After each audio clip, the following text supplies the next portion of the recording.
Olá pessoal, tudo bem com vocês?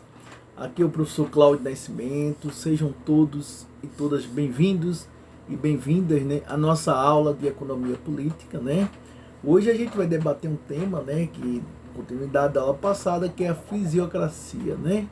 Então vejamos, estudamos o mercantilismo e agora vamos trabalhar um pouco a fisiocracia, né? Então, professor Cláudio Nascimento, não é isso? Economia política, aqui com vocês, tá certo? Mais uma vez, nessa aula maravilhosa. Então, pessoal, é o seguinte. Então, o que é a fisiocracia? Então, a fisiocracia é o combate, né? Combate aos ideais mercantilistas, né? E a formulação de quê? A formulação de maneiras sistemáticas, né? Sistemática e lógica, né? Da teoria, né? Do liberalismo econômico. Observe. Então, combate aos ideais mercantilistas, né? E a formulação de maneira sistemática e lógica a teoria do liberalismo econômico, né? Então, enquanto lá simplesmente o mercantilismo tinha lá a questão do protecionismo, metalismo, né? Balança comercial, então essa questão do intervencionismo, a fisiocracia defendia o liberalismo econômico, né? Maior liberdade econômica. Então, centrou sua análise econômica na produção. Observe, então, a fisiocracia centrou sua análise econômica na produção, ou seja, argumentava que somente a terra,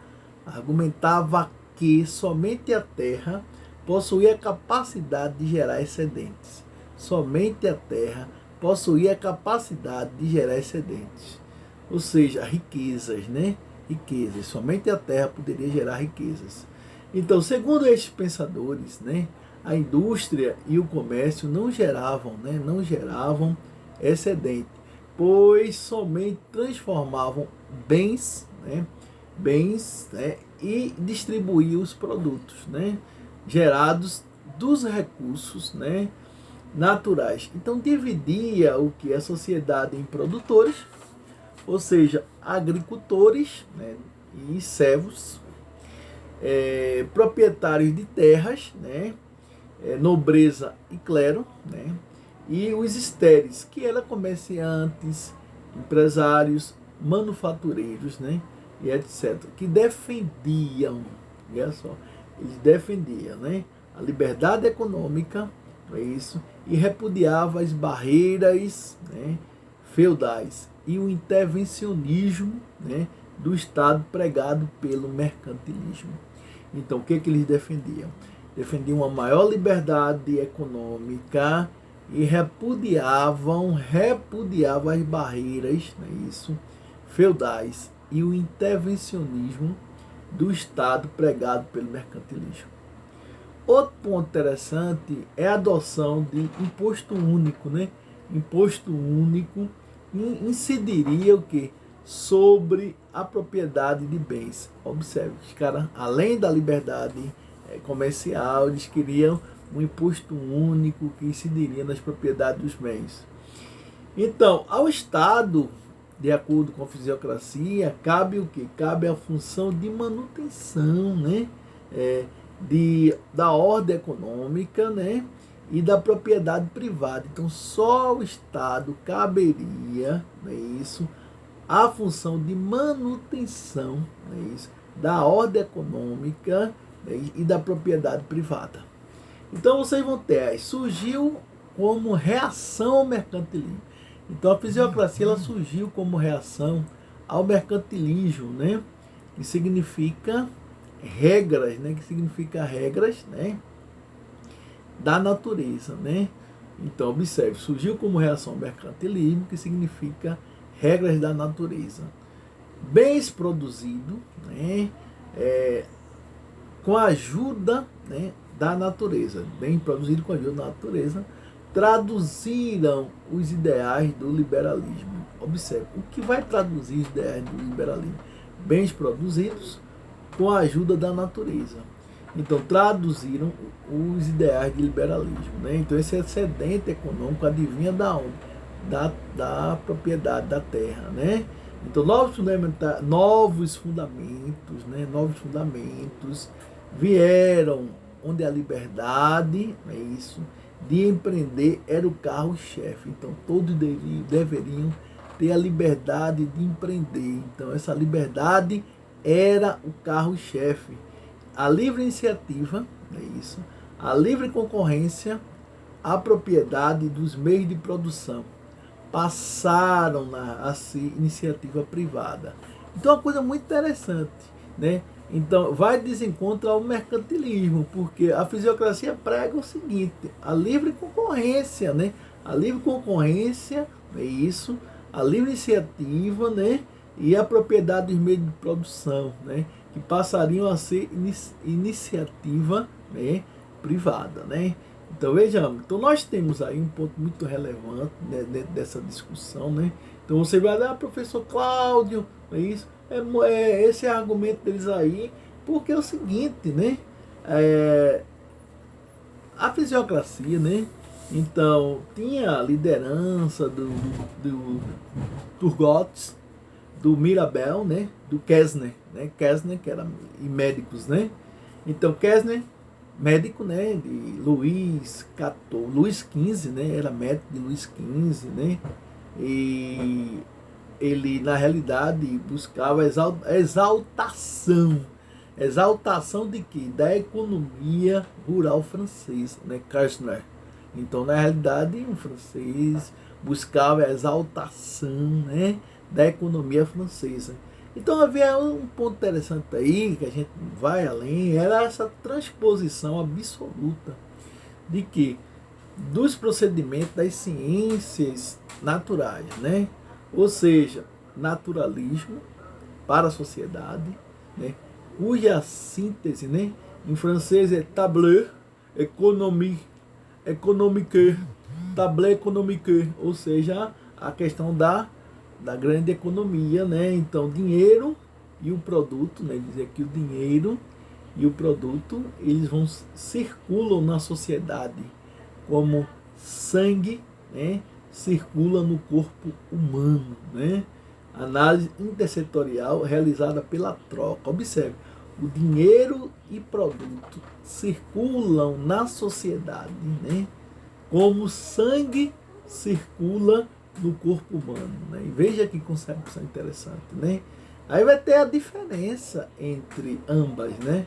É a intervenção humana que pode, na realidade, obscuralizá-la, né? A ordem da sociedade pode, né, ou não existir.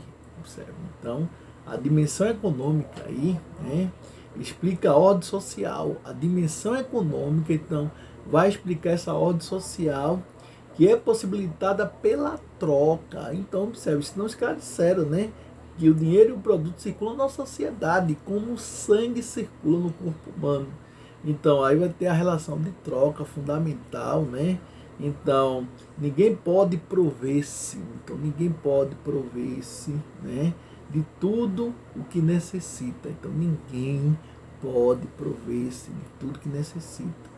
Então, o Mirabeau, né? Cada um trabalha para os demais. Então, cada um trabalha para os demais, embora acredite trabalhar apenas para si mesmo, né? Então, cada um trabalha para os demais, então, embora acredite trabalhar para si mesmo. Então, a França, por volta de 1750. Então, na realidade, aí agrícola, né? A França, por volta de 1750, agrícola, predominantemente capitalista, né? Aí vocês vão ter os arrendatários, né? Sugerindo que sua superioridade, ou seja, a capacidade administrativa, né? Em relação ao que? A camponesa. Observe, a predominantemente agrícola, né? Predominantemente agrícola e capitalista, ou seja, predominante capitalista. Arrendatários, né? Sugerindo que sua superioridade, ou seja, a capacidade administrativa em relação à camponesa. Um ponto interessante aí, vocês vão ter a questão urbana, a questão artesanal, que era forma natural de gestão, não capitalista, né? Então você vai ter praticamente a população era rural, né? Praticamente grande parte da população vivia na zona rural, né? E pequena parte vivia na zona urbana, né? Então aí vocês vão ter essa questão do função do capitalismo, que era ampliar na realidade o que o excedente, era ampliar o excedente que ocorre apenas na agricultura. Então o capitalismo vai ampliar o excedente que ocorre apenas, né, na agricultura. Então você vai ter aí, portanto, capitalismo forma, ou seja, forma particular, né, de gestão. Capitalismo, forma particular de gestão, do processo produtivo na agricultura. Lembramos que, a gente deve lembrar que aí o excedente vem da terra, o excedente vem da agricultura, né? Porque a sociedade é uma sociedade tipicamente rural, né? Então, na realidade, essa questão do que o produto, né? Produto, ele é importantíssimo, produto, o dinheiro circular na sociedade, aí surgem os banqueiros, né? Então, evidenciando a geração de excedente. Tudo é por meio do excedente. Porque esse excedente, o que é excedente? Aquilo que você produz a mais. Então, essa produção a mais, ela surge aonde? Ela surge da agricultura, né? Ela surge da agricultura. Aí a fisiocracia, né, é o excedente do produto, né? Ou seja, a grandeza física. Então, parte da riqueza que excede ao consumo. Ou seja, parte da riqueza que excede ao consumo. Consumo superior, né? Consumo superior, ampliação da produção. Aí vejamos, quando a gente fala excedente de produção, né? Então, na realidade, sabemos que tudo vem da natureza, né? Parte da riqueza que excede ao consumo, né? Consumo superior, ampliação da produção. Então, primeira avaliação, né? A diferença entre as duas grandezas físicas, ou seja, não trabalha no conceito de valor. Aí não se trabalha no conceito de valor. Então, produção artesanal é transformação. Produção artesanal é transformação. Lembre lá das oficinas, das guildas, né? Lá, simplesmente, no mercantilismo, né? Aí vocês vão ter produção agrícola, geração de excedente. Enquanto a produção artesanal era transformação, isso. A produção agrícola, ela gerava o que? Excedente, né? Ou seja, produzia algo a mais para o consumo da sociedade. Então, aí vem o segundo tópico, que é a origem disso, né? Ou seja, terra, né, para a fisiocracia é o fator determinante. A terra, para a fisiocracia, é o fator determinante. Ou seja, poder da fertilidade natural do solo. Observe, terra é o fator determinante. Poder da fertilidade natural do solo, né? Então você vai ter conceito de trabalho produtivo, nós vamos ter esse conceito do trabalho produtivo, ou seja, gerador de excedente, né? O trabalho produtivo é o gerador de excedente. É isso. Trabalho produtivo, gerador de excedente. Então, conceito de classes. Então a gente está trabalhando simplesmente a questão do valor, questão do excedente da terra, né? Tudo que é produzido, né, de forma, né, agrícola. Então, conceito de classes produtiva, né, estéril e proprietária, né? Então, observe. Então você vai ter a contribuição, vocês terão a contribuição,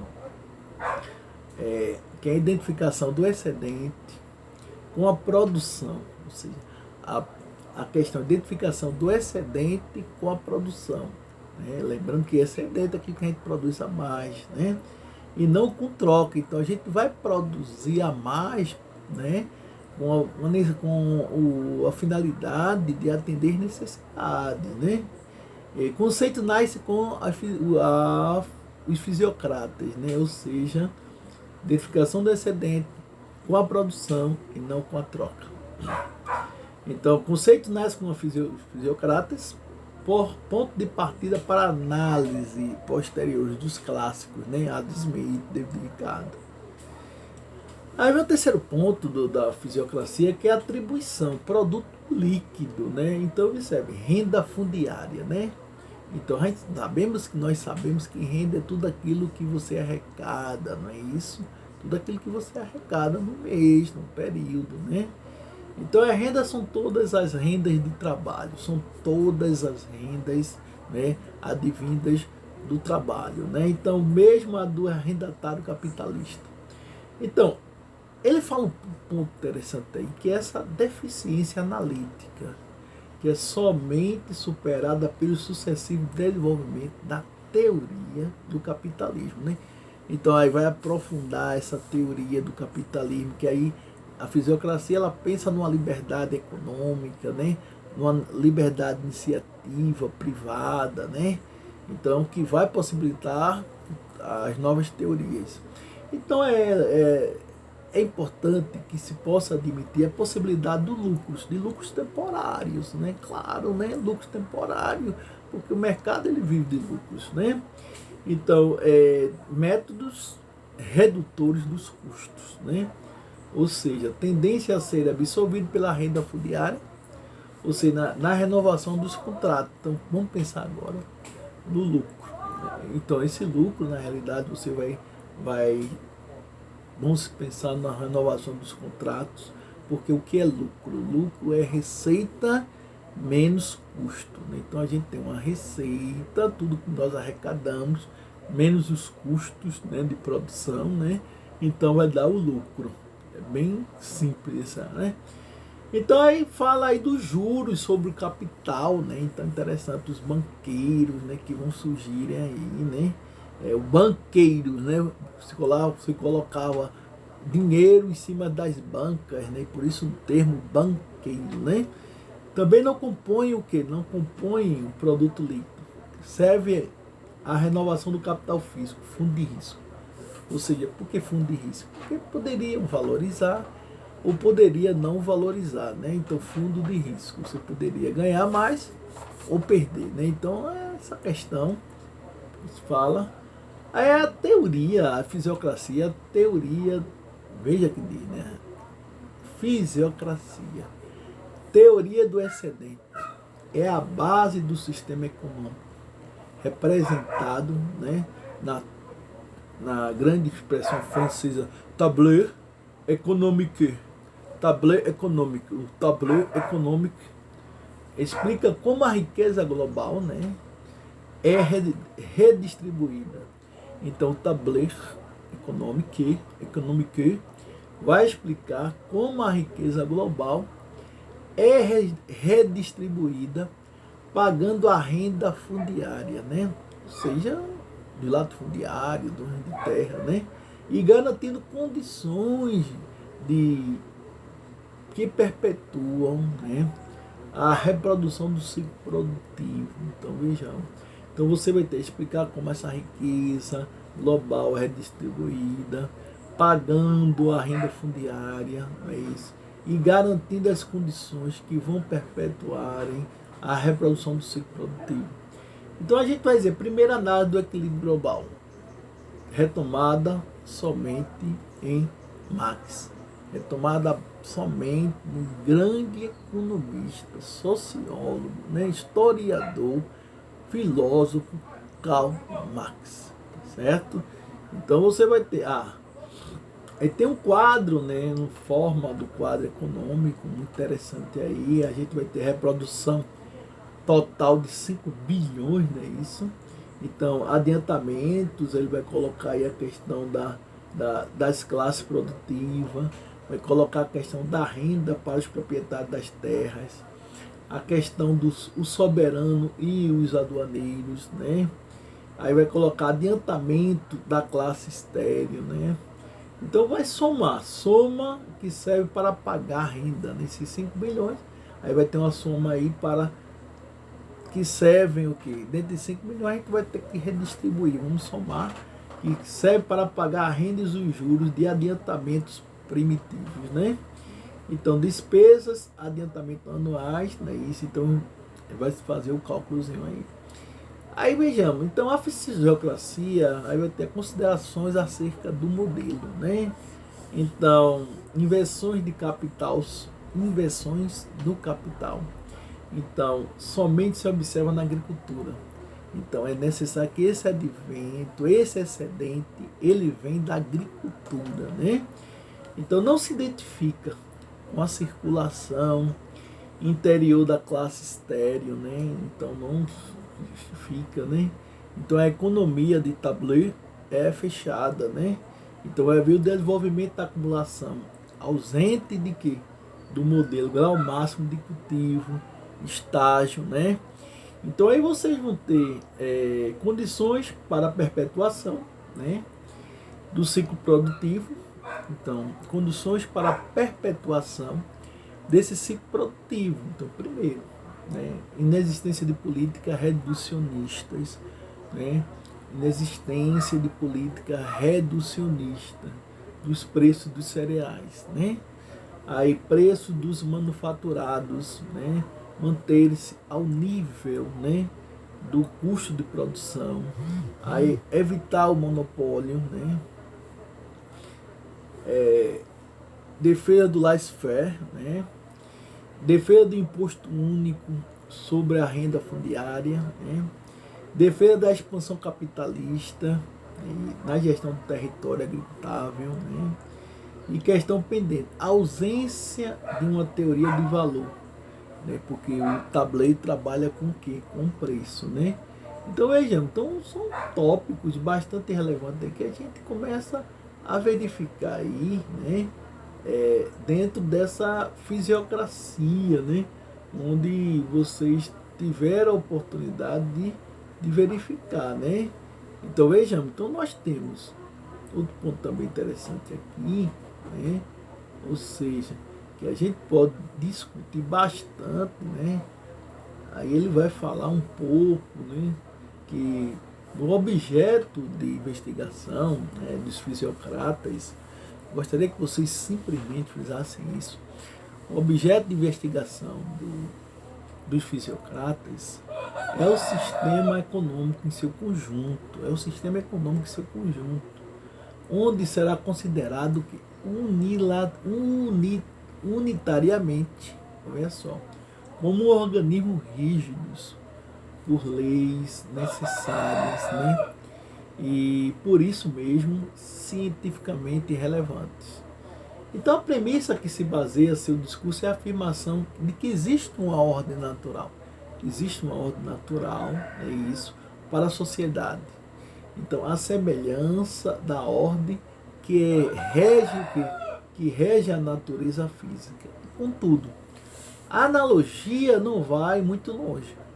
Por quê? Ele diz que a ordem da natureza física, né, para Kirchner, tinha presente o esquema de circulação sanguínea, ou seja, produto e dinheiro circulava livremente no comércio. O produto e o dinheiro era como o sangue que circula no nosso corpo, né?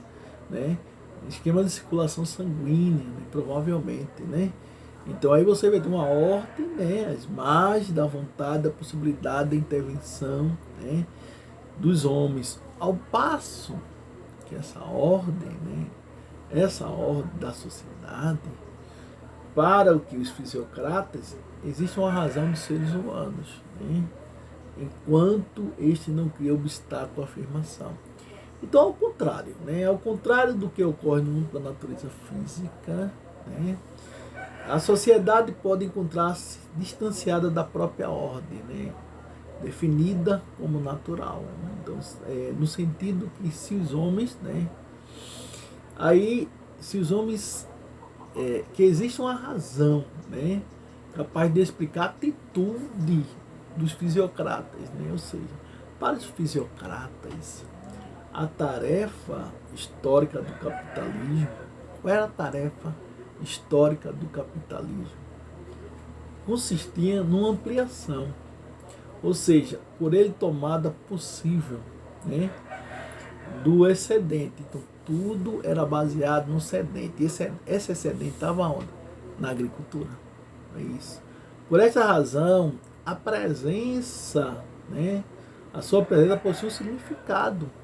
E assume o quê? Assume uma importância econômica.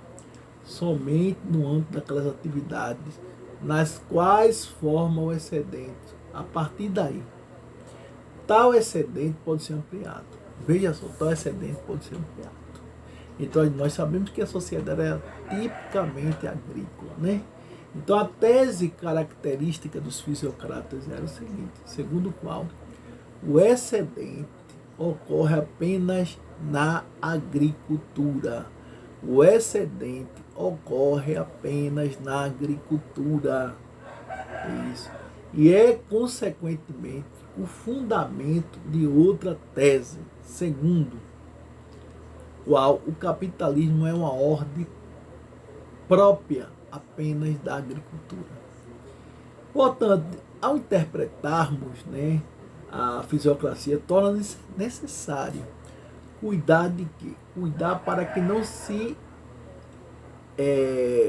invertam, né? Não se invertam as partes entre essas duas teses, né? A tese da agricultura, né? A tese do capitalismo, que está estabelecido dentro da agricultura, né? Ou seja, esse excedente. A gente não pode inverter muito, né? Não é porque o capitalismo, né, ele fala aqui, realiza-se apenas na agricultura, né? E que a agricultura é a única atividade que produz excedente. Observe, a agricultura é a única atividade para os fisiocratas que produz excedente. Mas é porque o excedente somente existe na agricultura, que o capitalismo, né, como meio para ampliação desse excedente. Então, o excedente existe na agricultura e o capitalismo é o meio de ampliação desse excedente. Isso. Então, vejamos, faz sentido, né, ele afirma, né, faz sentido exclusivamente dentro do âmbito da atividade agrícola, né, somente através da referência, a teoria fisiocrática do excedente pode chegar à razão de diversas formas, né, nas quais os fisiocratas pensam que deva ser conduzido o progresso econômico. Eles pensam, né, que deva ser conduzido o progresso econômico, é fundamental o progresso econômico. Então esse excedente, tanto para os fisiocratas como para todos os economistas, vejam só, esse excedente, tanto para os fisiocratas como para todos os economistas, né, que aceitaram esta categoria, é aquela parte da riqueza produzida, né, que excede a riqueza consumida ao longo do processo produtivo, né? Então, veja, aí você vai ter hoje, numa visão, a gente pode ter um lucro normal, né? E o lucro excedente, né? Então, o lucro extraordinário, né? O lucro extraordinário. Então, veja só, então, ele fala que é aquela parte da riqueza produzida que excede a riqueza consumida ao longo do processo produtivo. Então, sua importância baseia-se ao fato que constitui a base do consumo superior. Veja que coisa. E por esta razão, né, muito mais variado, é rico do que aquele que reintegra simplesmente a energia operativa despendida, né? Então, na produção, ou ainda, no fato que ele é a fonte de uma reutilização na produção. E esta, por sua vez, né, é colocada em oposição, então desenvolve-se, né, em uma escala cada vez mais crescente. Então, a aceitação desse conceito implica 3 problemas. Quais são? O da avaliação, o de sua origem e da sua atribuição, né? Então, vejamos, vamos fazer uma avaliação de que, então, no que diz respeito à origem do excedente, o próprio fator de haver conferido a importância desse fenômeno, né, unicamente agrícola. Então, o excedente que a gente fala aí é o excedente agrícola. E o que sugere aos fisiocratas, né, a solução desse problema. Ou seja, se o excedente surge precisamente, né, naquela atividade em que a terra intervém, né, no elemento determinante do processo produtivo. Então, isso significa que a própria terra, que se atribui, veja só, o poder dá origem ao produto líquido. Então ela vai gerar o quê? A riqueza. Interessante que, se a gente for fazer uma análise histórica, né, como era a população, né, no século XVIII aí na França, a França tinha a maior população, né, então na realidade a população basicamente era agrícola, né, então havia na realidade problema de mendicância, havia problema de alimentação, né, então aí chega agora com a tese de que é necessário produzir por meio da terra, era necessário que produzir o excedente de consumo, né? Então, se utilizando o pensamento dos fisiocratas de produzir o excedente, chegaremos então à conclusão de que o único trabalho produtivo é o trabalho agrícola, né? Então, o único trabalho produtivo é o trabalho agrícola e que a produtividade desse trabalho, né, não depende de qualquer característica particular, não é isso? Não depende, né? Aí vem aí a gente vai falar, essa teoria do excedente constitui a base sobre a qual Kessner, né, constrói o seu esquema de funcionamento, né, no sistema econômico, o famoso, né, Table Economic. Ou seja, nesse esquema, a sociedade acha-se dividida em três classes. A classe produtiva, como eu falei, né, constituída pelo conjunto de arrendatários, capitalistas, assalariados, né, que desenvolvem suas atividades, né, no âmbito da agricultura e cujo trabalho